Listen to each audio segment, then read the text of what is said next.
नमस्कार। स्वागत है एक बार फिर से मुंशी प्रेमचंद की कहानी दफ्तरी। रत्तफाक हुसैन मेरे दफ्तर का दफ्तरी था। 10 रुपये मासिक वेतन पाता था। 2-3 रुपये बाहर से फुटकर काम में मिल जाते थे।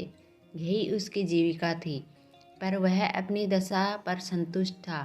अपनी आंतरिक अवस्था तो ज्ञात नहीं, पर वह सदैव साफ सुथरे कपड़े पहनता और प्रसन्नचित्त रहता। कर्ज इस श्रेणी के मनुष्यों का आभूषण है। रफाकत पर इसका जादू न चला था। उसकी बातों में कृत्रिम शिष्टाचार की झलक भी न होती। बेलाग और खरी कहता, अमलों में जो बुराइयां देखता साफ कह देता। इसी साफ गोई के कारण लोग उसका सम्मान हैसियत से ज़्यादा करते थे। उसे पशुओं से विशेष प्रेम था। एक घोड़ी, एक गाय, कई बकरियां, एक बिल्ली और एक कुत्ता और कुछ मुर्गियां पाल रखी थी। इन पशुओं पर जान देता था। बकरियों के लिए पत्तियां तोड़ लाता, घोड़ी के लिए घास छील लाता। बहुधा लोग उनकी पशु प्रेम की हंसी उड़ाते थे, पर वह किसी की एक न सुनता था और उसका यह निस्वार्थ प्रेम था।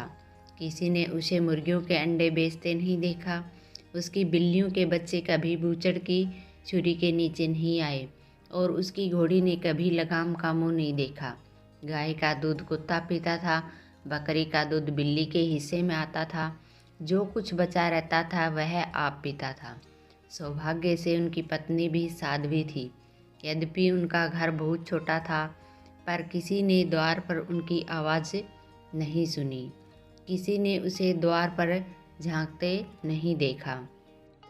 बरसात थी, नदियों में बाढ़ आई हुई थी। दफ्तर के कर्मचारी मछलियों का शिकार खेलने चले। शामत का मारा रफाकत भी उनके साथ हो लिया।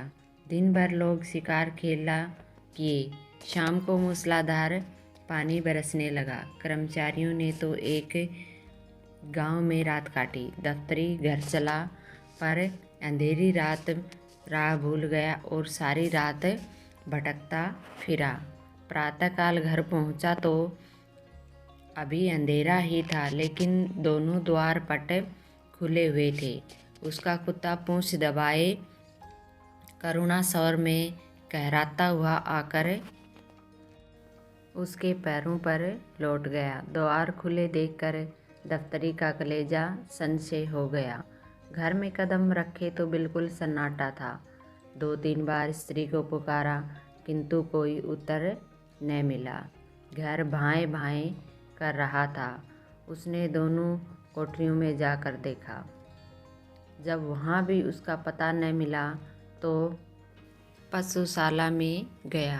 भीतर जाते हुए अज्ञात भय हो रहा था, जो किसी अंधेरे खो में जाते हुए होता है।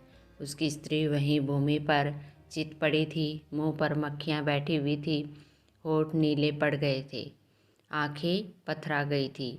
लक्षणों से अनुमान होता था कि सांप ने डस लिया है। दूसरे दिन रफाकत आया तो उसे पहचानना मुश्किल था। मालूम होता था जैसे बरसों का रोगी है। बिल्कुल खोया हुआ, गुमसुम बैठा रहा, मानो किसी दूसरी दुनिया में है। संध्या होते ही वह उठा और स्त्री की कब्र पर जाकर बैठ गया। अंधेरा हो गया।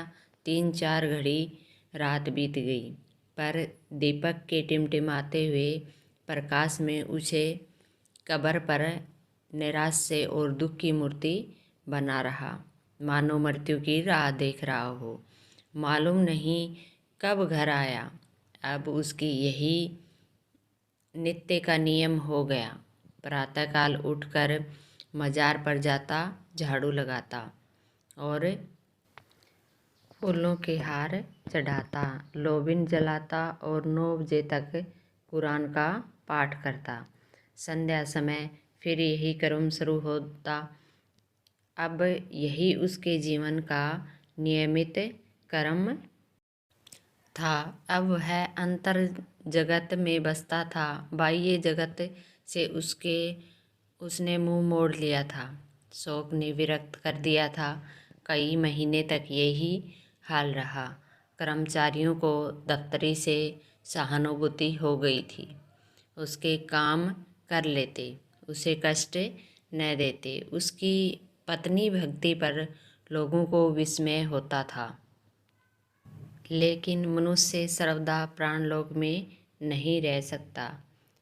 वहाँ का जलवायु उसके अनुकूल नहीं।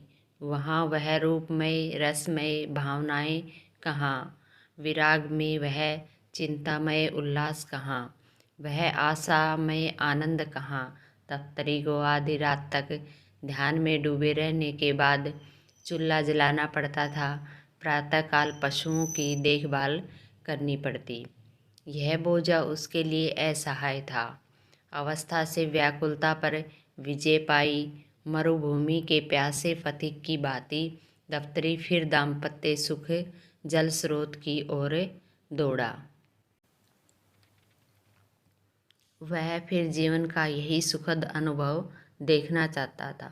पत्नी की स्मृति दाम्पत्य सुख के रूप में विलीन होने लगी। यहाँ तक कि 6 महीने में उस स्थिति का चिन्ह भी शेष न रहा। इस मोहल्ले के दूसरे सिरे पर बड़े साहब का एक अर्दली रहता था। उसके यहाँ से विवाह की बातचीत होने लगी। मियाँ रफ़ाकत फूले न समाये। अर्दली साहब का सम्मान मोहल्ले में किसी वकील से कम न था। उसकी आमदनी पर अनेक कल्पनाएं की जाती थी।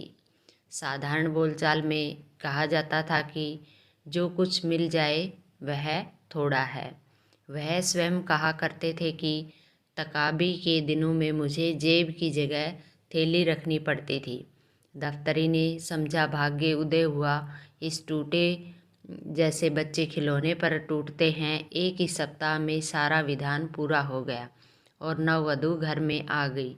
जो मनुष्य कभी एक सप्ताह पहले संसार से विरक्त जीवन से निराश बैठा हो, उसे मुंह पर सेहरा डाले घोड़े पर सवार नव कुसुम की भांति विकसित देखना मानव प्रकृति की एक विलक्षण विवेचना थी। किंतु एक ही अठवारे में नववधु के जौहर खुलने लगे। विधाता ने उससे रूपेंद्री से वंचित रखा था, पर उसकी कसर पूरी करने के लिए अति तीक्ष्ण वाकेंद्री प्रदान की थी। इसका सबूत उसकी वाक्पटुता थी। यह क्या, गाय का दूध कुत्ते पिएं, बकरियों का दूध बिल्ली चट कर जाएं। आज से सब दूध घर में आया करेगा। दफ्तरी बड़ा धर्मपरायण मनुष्य था। 2-3 महीने तक वह विषय वेदना सहता रहा था, पर उसकी सूरत उसकी अवस्था को शब्दों से अधिक व्यक्त कर देती थी। वह दफ्तरी जो अभाव में भी संतोष का आनंद उठाता था, अब चिंता की सजीव मूर्ति था। कपड़े मैले, सिर के बाल बिखरे हुए, चेहरे पर उदासी छाई हुई, अहर्निश हाय हाय करता था। उसकी गाय अब हड्डियों का ढांचा थी। घोड़ी का जगह से हिलना कठिन था। बिल्ली पड़ोसियों के चीखों पर उचकती और कुत्ता घोरों पर हड्डियां नोचता फिरता था। पर अब भी वह हिम्मत का धनी इन पुराने मित्रों को अलग न करता था। सबसे बड़ी विपत्ति पत्नी की वह वाक प्रचुरता थी, जिसके सामने कभी उसका धैर्य, उसकी कर्मनिष्ठा, उसकी उत्साहशीलता प्रस्थान कर जाती थी और अपनी अंधेरी कोठरी के एक कोने में बैठकर फूट फूट कर रोता। संध्या का समय था। मैं द्वार पर बैठा हुआ पत्र पढ़ रहा था कि अकस्मात दफ्तरी को आते देखा। कदाचित कोई किसान सम्मान पाने वाले चपरासी से भी इतना भयभीत न होता। बाल वृंद टीका लगाने वाले से भी इतना न डरते होंगे। मैं अव्यवस्थित होकर उठा और चाहा कि अंदर जाकर द्वार बंद कर लूं कि इतने में दफ्तरी लपक कर सामने आ पहुंचा। अब कैसे भागता। कुर्सी पर बैठ गया, पर नाक बहुत चढ़ाए हुए।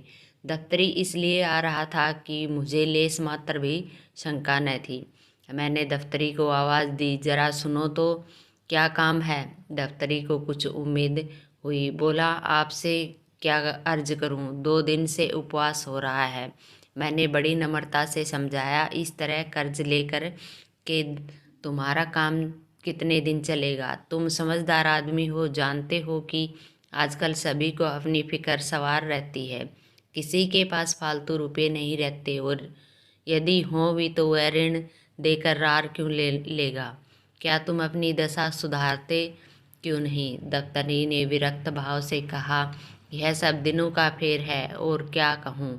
जो चीज़ महीने भर के लिए लाता हूँ वह एक दिन में उड़ जाती है। मैं घरवाले के चटोरेपन से लाचार हूँ। अगर एक दिन दूध न मिले तो मैं ना मत मचा दे। बाजार से मिठाइयाँ न लाऊं तो घर में रहना मुश्किल हो जाए। एक दिन गोश्त न पके तो मेरी बोटियाँ नोच खाए।